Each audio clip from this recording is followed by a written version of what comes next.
సీరియల్లో సినిమాలో నటించాలనుకుంటున్నారా? అయితే వెంటనే మా యాక్టింగ్ స్కూల్లో జాయిన్ అవ్వండి. నమస్తే, welcome back to Suman TV. Present మనతో పాటు ఉన్నారు అనలిస్ట్ మందర్ కృష్ణారెడ్డి గారు.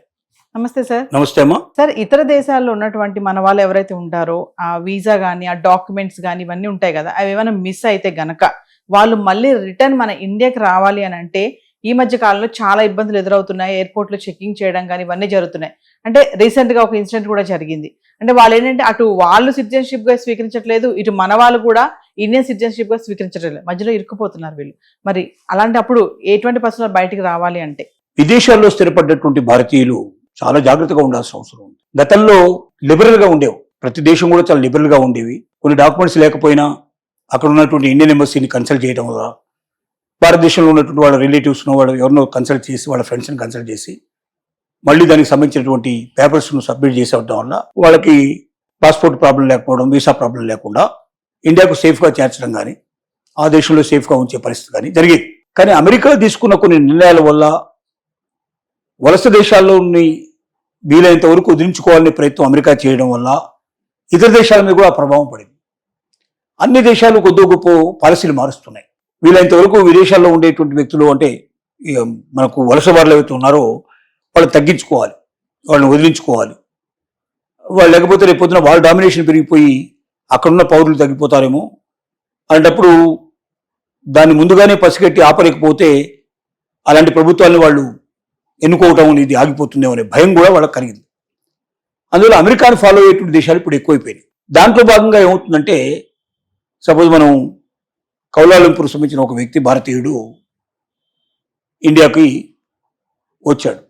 వచ్చిన తర్వాత ఏమైందంటే ఇండియన్ పాస్పోర్ట్ ఏదైతే ఉందో ఇష్యూ చేసినట్టు పాస్పోర్టు అతను పోగొట్టుకున్నాడు.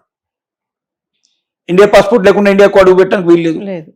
చాలా ప్రయత్నాలు చేశారు, ఆ డాక్యుమెంట్ గుర్తు చేసుకోవడానికి ప్రయత్నం చేయడం, దాన్ని ఇక్కడ ఏమైనా దొరికే అవకాశం ఉందో వాళ్ళ రిలేటివ్స్ వాళ్ళు ఏమైనా సంప్రదించారు. ఎవరి నుంచి ఏ పేపర్స్ ఏవి సరిగ్గా రాలేదు.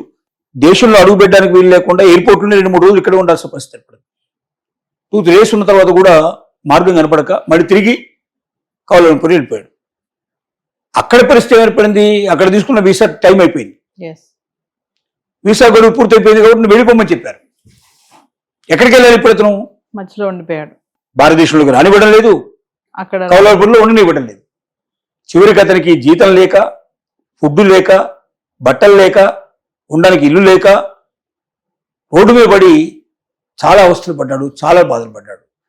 చివరికి మన ఎంబసీని అక్కడ కన్సల్ట్ చేసి వాళ్ళ ద్వారా రిక్వెస్ట్ చేసుకుంటే వాళ్ళు ఇక్కడ ఇండియాలో ఉండేటువంటి వాళ్ళ రిలేటివ్స్ వాళ్ళని కన్సల్ట్ చేసి అతి కష్టం మీద పాత డాక్యుమెంట్లు అన్నీ కూడా సేకరించి మళ్ళీ కొత్త పాస్పోర్టు రిలీజ్ చేస్తే అతను బయటపడేందుకు ఒక మార్గం ఏర్పడింది. కానీ ఇట్లా ఆ అవకాశం కూడా లేని వాళ్ళ పరిస్థితి ఏంటి? ఇక్కడ ఇంకోటి ఏమవుతుందంటే, ఒకసారి విదేశాలకు వెళ్ళిపోయిన తర్వాత భారతదేశంలో మూలాలను దెబ్బతీసుకుంటున్నారు. అసలు వీటితో మాట్లాడడం కానీ పలకరించడం కానీ కాంటాక్ట్స్ ఉండవు, అవసరం లేదు. ఎందుకంటే వీళ్ళు కాంటాక్ట్ అయినా మాట్లాడితే డబ్బులు పంపించమంటారేమో, లేదా నన్ను కూడా ఆ దేశానికి మా వాడు ఉన్నట్టు తీసుకుపోమని చెప్తారేమో. ఇట్లాంటి ఒత్తిళ్లు పెరుగుతాయనే భయంతో రిలేషన్షిప్ కూడా కట్ చేసుకుంటారు.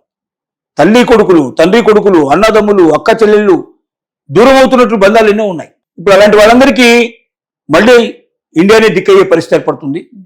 మూలాలను వెతుక్కునేటువంటి పరిస్థితి ఏర్పడింది. అంటే మరిచిపోయిన మూలాలు, వద్దు అని వదిలేసుకోవాలనుకున్న మూలాలను కూడా ఇప్పుడు వెతుక్కొని రావాల్సిన పరిస్థితులు ఏర్పడుతున్నాయి.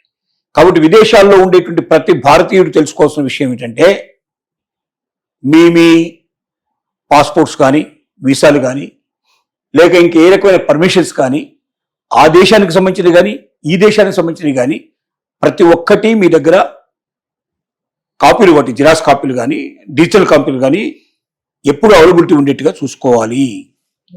రెన్యువల్ చేసుకోవాల్సి ఇన్ టైంలో రెన్యువల్ కావాలి. ఇన్ టైంలో రెన్యువల్ చేసుకోకపోతే తర్వాత రెన్యువల్ చేసుకునే అవకాశాలు ఉండవు. ఆ సమయాన్ని పోట్టుకున్నారంటే మీరు ఆ డాక్యుమెంట్ మొత్తం పూర్తి లాస్ అయినట్టే లెక్క అవుతుంది మీకు. తర్వాత మూలాలని ఎప్పుడు దెబ్బ తీసుకోకండి. మీరు పెరిగిన స్థలాన్ని, మిమ్మల్ని కన్న తల్లిదండ్రుల్ని, మీకు సంబంధించిన స్నేహితుల్ని, అలాగే మీ అన్నదమ్ములు లేకపోతే మీ సహోదరులు ఎవరున్నారు, బంధువర్గానో లేకపోతే రక్త సంబంధికులను వదులుకోకండి. వీలైనంత వరకు మీరు ఆ రిలేషన్స్ని మెయింటైన్ చేసే ప్రయత్నం చేస్తే ఇలాంటి సందర్భం ఏర్పడ్డప్పుడు ఒక్క ఫోన్ కొడితే వాళ్ళంతా వచ్చి ఎయిర్పోర్ట్లో సాయం చేసి అతన్ని మళ్ళీ వెనక్కి తెచ్చుకునేందుకు అవకాశాలు ఉండేవి, పరిస్థితి ఏర్పడేవి. అన్ని మూలాలు దెబ్బతీసుకున్నాడు కాబట్టి ఏమైంది, ఎవరు రావడానికి సిద్ధపడలేదు. చివరికి 2-3 రోజులు ఎయిర్పోర్ట్లోనే ఉండి అక్కడి నుంచి అంటే వెళ్ళిపోవాల్సిన పరిస్థితి ఏర్పడింది. ఇలాంటి చాలా మంది చేస్తున్నారు ఈ తప్పులు. వేలాది మంది, లక్షల మీద కూడా చేస్తున్న వాళ్ళు ఉన్నారు. కాబట్టి ఈ తప్పులు మళ్ళీ చేయకండి. ప్రతి డాక్యుమెంట్ జాగ్రత్త పెట్టుకోండి. ప్రతి డేట్, రెన్యువల్ డేట్ ముందే జ్ఞాపకం పెట్టుకోండి. వాటికి ఏదైనా మీరు డిజిటల్లో ఫోన్లో ఆ డేట్లు ఏమిటో అవన్నీ ఎప్పటికప్పుడు మీరు చూసుకుంటట్టుగా, లేక డేట్ ఆటోమేటిక్గా మీకు కనబడేటట్టుగా, ఇది రెన్యువల్ చేయాలి ఇవాళ, ఇది చూసుకోవాలి, దీన్ని మళ్ళీ తిరిగి ఈ పేపర్ సబ్మిట్ చేయాలి అనే విషయం మీకు ఎప్పటికప్పుడు అర్థమయ్యేటట్టుగా చేసుకుంటే తప్ప గతంలో లాగా ఇప్పుడు పరిస్థితులు లేవు. ఇప్పుడు చాలా స్టింగెంట్ అవుతున్నాయి. ప్రభుత్వాలు కఠిన నిర్ణయాలు తీసుకుంటున్నాయి. వీలైనంత వరకు ఇతర దేశాల నుంచి వచ్చి స్థిరపడ్డ వాళ్ళని వదిలించుకుంటున్నాయి. కాబట్టి మిమ్మల్ని కూడా వదిలించుకుందుకే సిద్ధపడతాయి తప్ప మిమ్మల్ని నెత్తిన పెట్టుకోవడానికి సిద్ధపడవు. కాబట్టి మీరు ఇవన్నీ జాగ్రత్తలు తీసుకుంటే భవిష్యత్తు లోపల మీకు జీవితానికి ఎక్కడైనా ఏదైనా పోగొట్టుకున్నా కూడా మీరు సేఫ్గా ఆ దేశంలోకి అడుగు పెట్టడానికి అవకాశాలు ఉంటాయి. లేకపోయినట్టయితే శాశ్వతంగా ఆ దేశాన్ని ఎదుర్కోవాల్సి వస్తుంది.